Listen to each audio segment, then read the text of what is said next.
So this comes with Windows 10 Home. What the? Come on, let's get rid of that Windows Home. Let's get some Windows Pro. Copy and paste my code from the description. You can also get Office 2019. Just paste my code. Woof. It's Windows Pro time. So, Tally-ho there, champs. Now I'd like to introduce you to my new daily driver, my new banger here. This is what I call a daily banger or a daily beater. This is what I use daily, and I used to use a Chromebook before my son killed it for my daily office use. So daily office use, productivity, web surfing, even casual games like when we're watching movies and stuff like that. I'll play Civilization, I'll play a bit of Football Manager. This thing can do it all. It is super small. It's the Teclast T-Book. I will leave a link in the description where you can buy this. When my Chromebook died, I sort of was using either my XPS or my Mac or even most of the stuff I would do on my phone. I never really replaced the Chromebook, but Banggood sent this out and it's super cheap, right?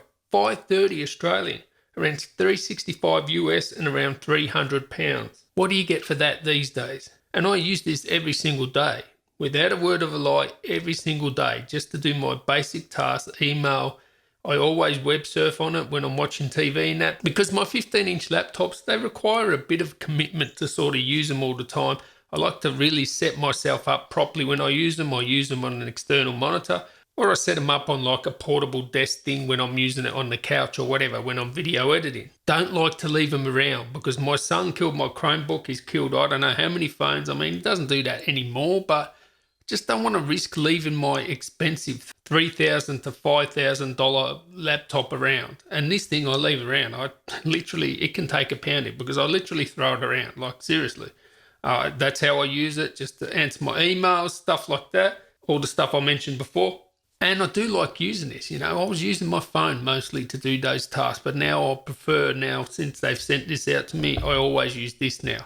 Now, you got to know its limitations. It's tiny. This thing is super tiny, 13 millimeters thin. It is a 2-in-1. I'll get to that in a minute. 11.6-inch display, IPS, like nearly 100% sRGB, not super bright, just over 200 nits brightness. 1 kilo, as I said, 13 millimeters, super compact and portable, 3,500 milliamp hour battery, has 8 gigs of RAM, 256 gigabytes of storage. You can upgrade the SSD. It's got a slot underneath where you can just replace the SSD. It is one of the smaller ones.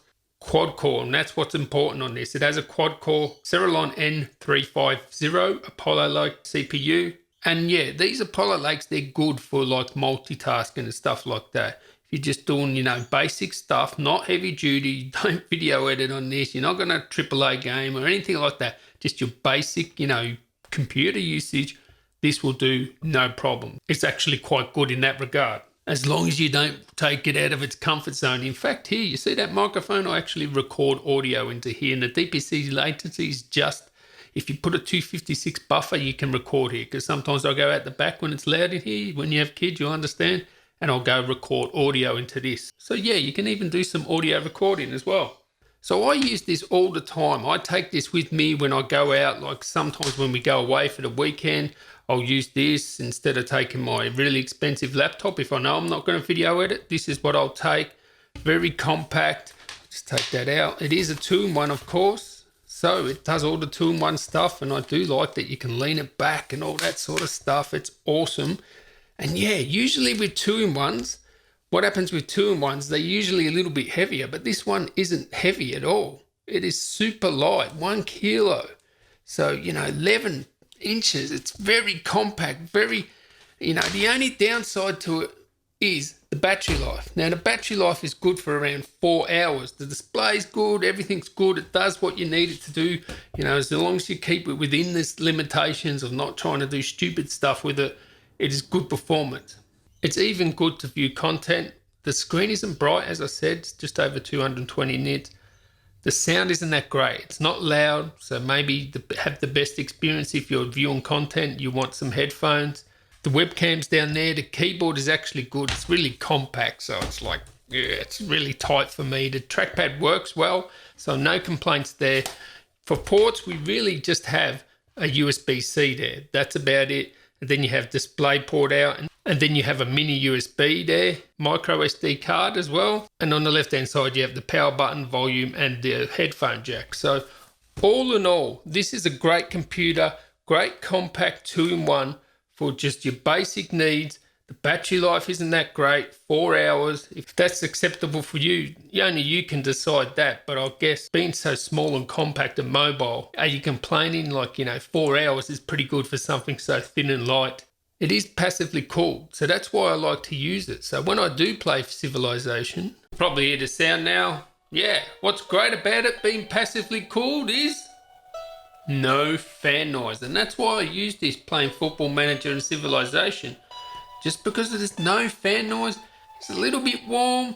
There's no point benchmarking this and whatever. It's just, 720p. You play the games at low settings. That's what it is. That's all you can do. But I'm happy with the performance with it. Happy the trackpad, keyboard, everything about it is really good.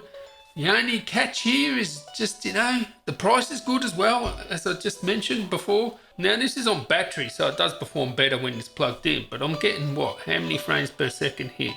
Getting 15, 16 frames per second. If you have it on battery, it's a little bit more, but it's perfectly fine for playing something like this. I have no issues playing with it. The only downside to this is the battery life is 4 hours. Can you live with that? Can you not? It's up to you. Catch you next one, guys. Tally ho.